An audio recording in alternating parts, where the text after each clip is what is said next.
Hi friends, welcome to my channel Sangram tutorial.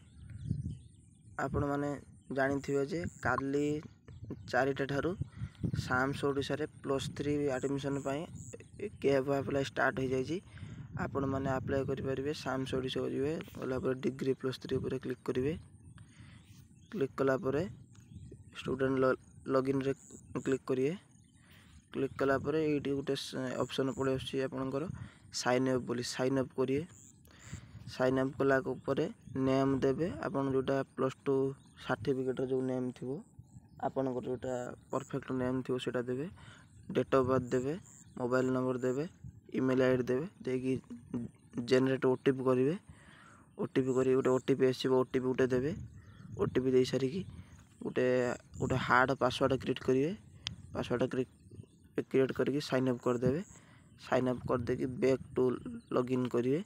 Back to login ले आपन को mobile number जो पासवर्ड क्रिएट करथिबे से पासवर्ड देबे। एंटर कैप्चा करिए करके साइन अप करिए। साइन अप कला परे आपनकर फॉर्म टी खुली जिवो। फॉर्म टी खुली गला परे आपन माने से फॉर्म रे अप्लाई करि परिबे।